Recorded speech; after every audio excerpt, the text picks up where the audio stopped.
Thank you. All right. Well, my name is Alexander, and I'm going to talk a bit about content-driven development for small teams. I'm currently working as a freelancer and busy starting up my own game company called Out of Bounds. But before that,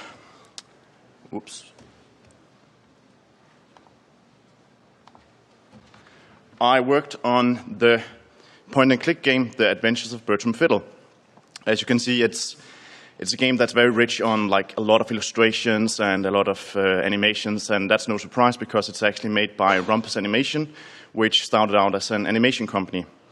I've always been very interested in like not just making games, but also focusing how can we actually improve the way that we do it. And over the years, I've sort of realized you can actually put games into two broad categories. The first is like system-driven games. System-driven games are very much like driven by programmers. Like Dwarf Fortress is a really good example of it. You have like these very, very big chunks of it that needs to be done each system before you can say like, well, that part is there. It's also they tend to mesh much more together. That's why I use this metaphor of a stew. And you find that sometimes you can actually cheat a bit. Like you might need a system that makes it the player want to progress more in the game, but you can actually change the scope of what that actually is during development, and the player might not even know that it's been changed. Content-driven games, on the other hand, are more like building a mosaic, and with content I mean everything that is not made by the programmers. It's textures, it's models, it's sound, it's also what the designers are doing, like level design and units, that sort of thing. They each contribute a small part to the larger picture. Problem is, if you miss some of it because of like either time or budget constraints, it can really stand out, especially if you are making a narrative game. Usually it's a really good idea to basically make the start of the game and the end of the game and then sort of like try and reach the middle. But it's still a really, really difficult thing if you find out that you don't actually have time to make all the content for the story you want to tell.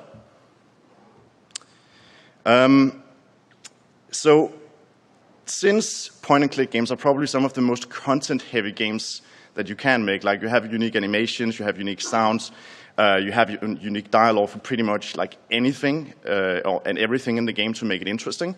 It was like a huge challenge for Bertram. It was also made even more of a challenge that we only had 1 year and a team consisting of one programmer, one illustrator, one animator, and one audio person. We had a lot of assets to make. That's all the assets that is in the game. And we did manage to actually do that in a year. And I've sort of like extrapolated 5 principles we used in the production, which I'm now going to give you.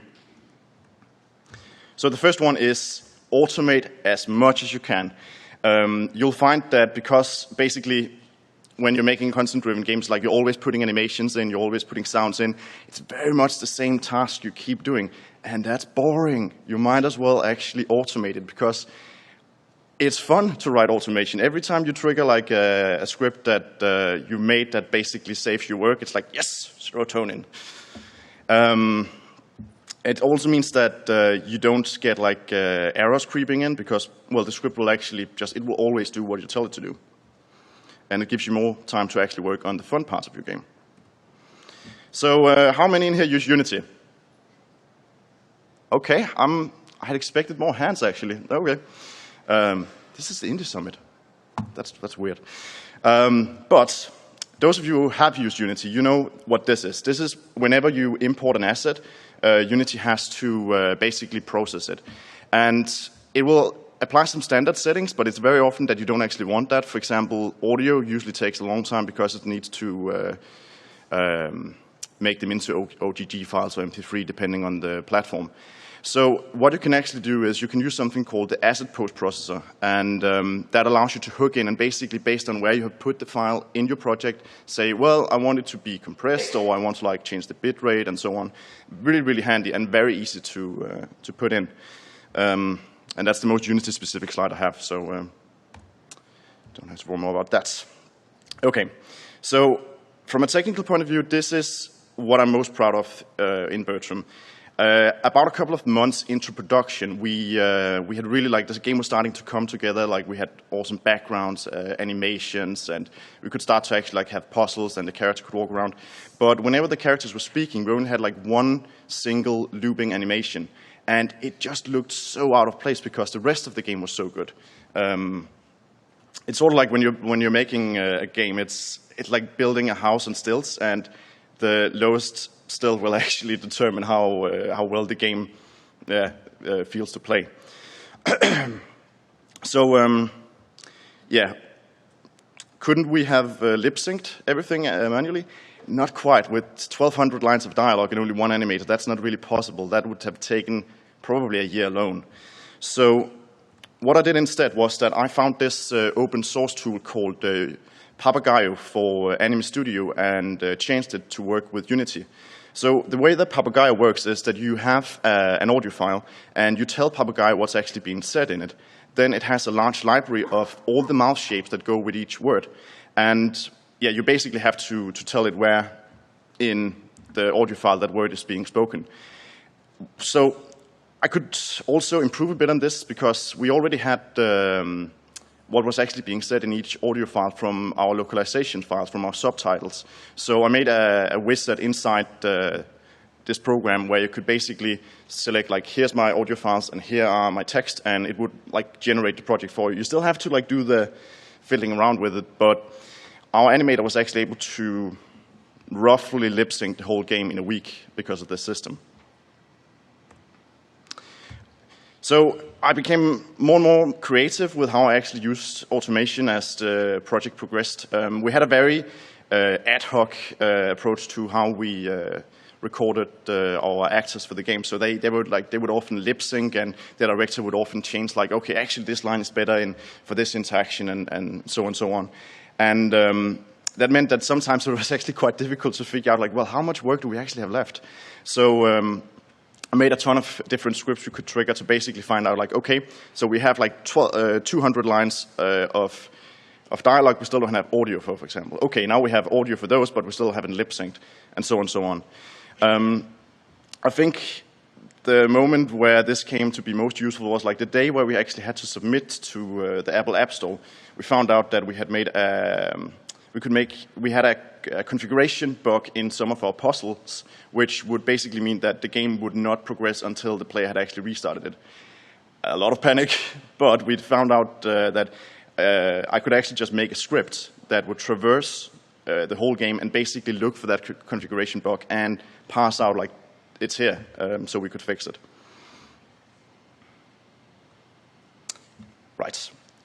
We cannot automate everything, otherwise we would all make Dwarf Fortresses and roguelikes. So it's really important to make sure that the workflow you make are very effortless and easy to use. Something I've also found in all the games I've worked on is that if every single role on the team needs to be the person who actually puts the assets into the game, it means you have more eyeballs on how the game is actually like progressing, and it also means that they have more realistic expectations of what can you actually pull off with your technology. Yes. It's also important to think about, like, how you actually put assets into your game. So this is sort of like the pipeline we had on Bertram. We would start with the story and puzzles, because that's basically like the foundation for everything.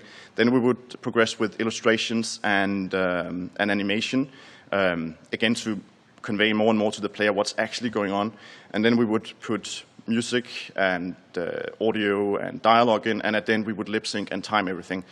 And what I've tried to illustrate with the arrows is that you really want to, like, go as much upwards as you can. Sometimes you have to go back and redo something you've done before, but you need to make sure that your workflow minimizes that step as much as possible.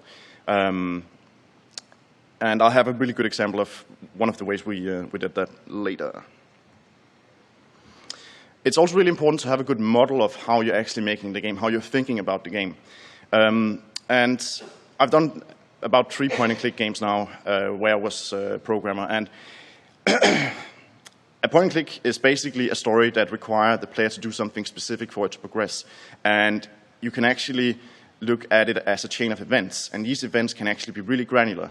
It can be have a character walk to here, have the character say something, play an animation, play a sound, that sort of thing. And you can represent that as a graph. So this could be implemented as a text-based thing where you basically have an XML sheet where you put in like what is actually happening in the game. And I have in my slides note here a really bold statement that XML sucks. I really don't like when you have to actually put in text manually in your tools, because it's very error prone. You're basically asking non-technical persons on your team to learn to program a little bit, at least so they understand the format. Of course, you can write a validator, but the thing is, you're only validating after you've actually put it in. If you make a graphical interface, the interface already does a lot of validation for you. You can make sure that it only accepts a number if that's the input that should be put in. So this is the primary way that we put in puzzles and story in Bertram. It's the story event sequencer, and it basically allows anyone on the team to put in trigger an animation or trigger a walk. We can also put in conditions. That's the spaces you see there where something needs to be fulfilled, like using a specific item on something, or the character needs to have done something in another scene for it to progress. Whoops. It's always a good question, like how much functionality should you actually put into your tools, and when should you start making your tools? In my own experience, it's really good to basically make sure that you have a really solid and extendable base. So you saw that graph I had of like how I was like thinking about how to do stories, and then I would basically put in events as we needed them. Like for example, sometimes the animator would be like, actually, I can do this if I use like 10 of these events, but could you write me like one thing that does all of it in one go? So I guess it's about like continuously thinking about like how can we improve the way that we actually make the game. An example of this is that we found out quite quickly that, okay, we actually need to have multiple concurrent storylines in each scene. So that's why I added the support for that. And the good thing about doing it this way is if you put too much functionality in, you make it more and more easy for other team members to actually break the game. If you, this is actually almost Turing complete, for those who knows what that means. But I explicitly did not make it so you could actually do like increments and stuff like that, basically to limit the amount of errors we would get. It should also be really effortless to use the tool, and we had a lot of these events, so I also made them searchable when you had to add them. One thing I would have liked to do was actually to also have like favorites, because it was like, okay, well, we have 50 of these, but we only use 10 most of the time. So yeah, that's always something you can improve. But yeah, in the end, it actually, the animator was actually able to implement half the puzzles in the game, and while I was away on holiday, he even started to implement Easter eggs with the system. So it was quite nice to see how much he could actually get done with the system. We also came to realize that the sequential nature of the sequence meant that we couldn't really do like narrative beats that well. We basically needed a cutscene editor, so I created that. We could probably have found like a plugin for Unity that could have handled it for us, but the good thing of having written this myself is that when we started to get the final dialogue into the game, you can see all of these things up here. That's actually dialogue being spoken, and we would have a standard length of 4 seconds if we didn't have any audio for them. When we put in audio, we could run a script that basically would realign the cutscene, so everything that came after something being said would either be pushed back or forth, depending on how the length of the audio changed. Right. So, who here likes merge conflicts? No? That's weird. One? Okay. I don't like merge conflicts. It's the worst workflow killer. So the good thing is, if you structure your files in a good way, you can eliminate quite a lot of them. So for Bertram, we used NGUI. UGUI hadn't come out yet. And we also used a built-in localization for that, which worked quite well, but the problem was it only supported one localization sheet. And yeah, if we were only like editing one sheet, then both me and the animator, we would basically keep like conflicting on that. So I wrote a small system where each scene in the game would actually have its own localization sheet, and then we could run a script to combine them all into one. And as a result, we rarely had merge conflicts for this work task. We also used a similar strategy for our item databases. So we would have, for each chapter in the game, we had a lot of items which would only stay there, so we would put those in a separate database. And then all the items that would be used throughout the game had a central one they went into. We used Git as our version control system, and it's a really nice one. But again, it might be a bit too much to ask non-technical persons to actually learn how to use it. So we had some of our assets in Dropbox, and then I would use Python scripts to basically extract them and put them in the right place, basically to ensure consistency and make sure that the workflow was as optimal as possible. So, humans are really great at making interesting stuff, but we make a lot of mistakes. And it's really important that you make a workflow that actually makes it easy to find and fix any errors that you do. The faster you provide that feedback, the easier it is to fix it. So one of the things that I did was like I would actually visualize errors while editing the game. It's quite bad if you actually have to like play the game and like get to the right place before you can actually solve something. If you can actually do it while you're editing the game or see that you're doing something wrong, it's much quicker to iterate and get it right. So one example is here that if you delete a game object, which these events rely on, they will actually be colored red. And yeah, this helped especially the animators to actually understand like, okay, if I do this and this, then it doesn't work.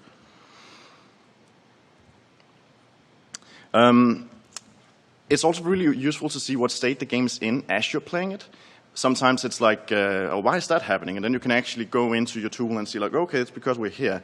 It's also great if you have like timing-related issues, which, because the game is so heavily reliant on animation, we had quite a few of. A really quick thing to put into at least Unity, and I guess like most other game engines, is to be able to control how fast time is going. It means that you can very quickly like get to a place if you need to test something, or if there's something happening and it happens too fast, then you can slow it down to see what's going on. Really useful technique. Of course, if you actually put in a fast forward button on your tool, that's even better. So we will often have something where we needed to test a single scene, and that would be a condition that basically meant that we had to complete like a 10-minute puzzle or something like that. But by just clicking a button, we could actually either just step over the condition. Sometimes the condition would actually also apply what it's supposed to do. So for example, if it's like the player needs to own this item for the story to continue, then it would actually give the player that item, so we could actually test using the item on the interaction in the scene.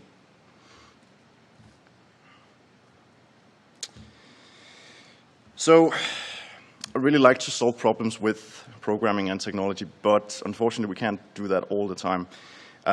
It's important to have good communication on your team and try to be organized. So one of the things that we did for Bertram was that we used design documents. It was mainly because we had the director on the game. He hadn't made a lot of games before, so he was more comfortable actually writing down what he wanted, and it was the fastest way for me and the animators to get a grip on like what we actually needed to put into the game.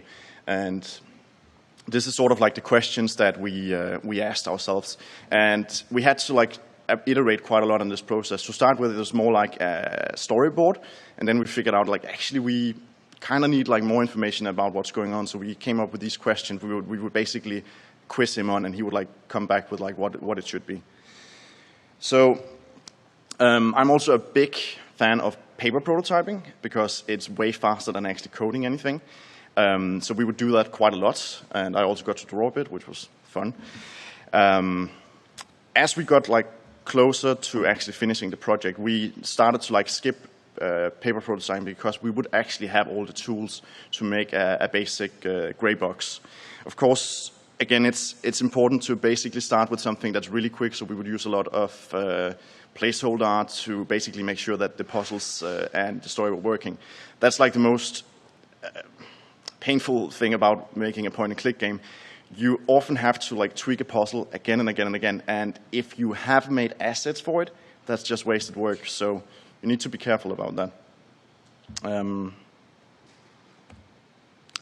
That's pretty much everything I had to say. I'll end with saying that we spent so much time creating engaging experiences for our players, and I think we should strive to also make the process of creating games as joyful for ourselves as possible.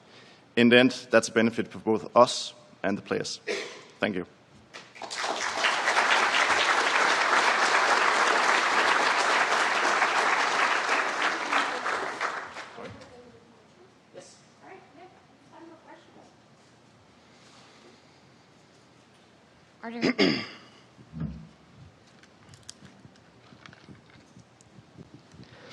Yes, hello. I would like to know whether you investigated fully automated lip sync tools as well, like Anosoft's one, and if so, why you didn't choose to use them? Sorry, could you repeat that? There are automated lip sync tools, fully automated, that do language recognition. And did you consider using these ones, and why not? Yes, there are commercial ones which are fairly expensive, and there is also one called Cheshire, which I couldn't actually get to work because it requires a third-party plugin, which it's like an old. There's something called Microsoft SAPI. I think it's like speech accessibility recognition. Basically, I couldn't get it to work, so the only thing I could actually find that would work was Papagayo. I did look into a lot of other things because just actually doing that, assigning where in the audio file something was being said, I was getting super tired of that as well. So yeah, I would have liked something else, but it just wasn't possible. Any more questions?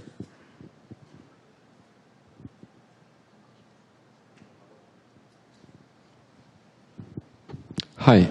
How did you handle placeholder assets for voiceovers, basically before you had a final VO at the end of the game? Did you just display the text as subtitle? Yes, that was one of the reasons why we also put in the localization as one of the first things, basically so we could test out the game without having the final audio. Yeah, that's pretty much how we did it.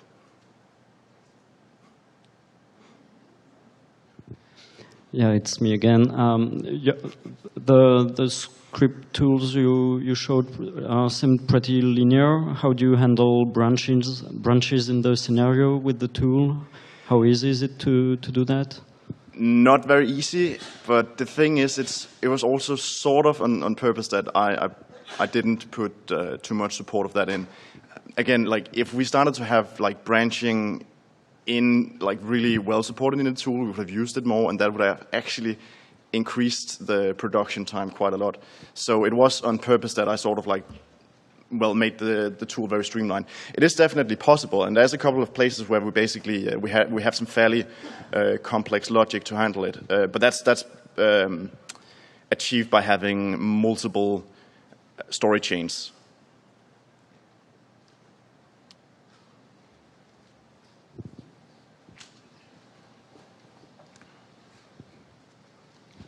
Hey, thank you for the talk. Really amazing tool, very exhaustive list of features. My question is, this looks like a tool that is very powerful, and have you considered kind of wrapping this up, sharing this as a plugin for the Unity community? I'd love to. It is owned by Rumpus, so it's something that I would have to talk with them about. The thing is, though, it didn't actually take that long to code it, and if you code it yourself, you have so much more power to actually change it into whatever you need it to do. I think there's also fairly like good plugins to do the same thing on the asset store if you just look for it. And I could rewrite it myself and make it into like an even more improved product and sell it. But the thing is, if I start to do that, I would spend so much time working as a plugin developer instead of a game developer. So I've chosen not to do that. Hi. How do you decide what to automate and what to not automate? I mean, it happened to me that I spent the whole day writing a script and then only used it twice. So. Yeah, in my experience, you end up doing it more than twice. So if I can automate it, I usually do it. It's like I can't give you like a good answer that fits every situation for that. It's mainly like intuition to a large extent. Like, do I think I'm going to use this more times than it would take me to write the script? If that's the case, then I'll write the script.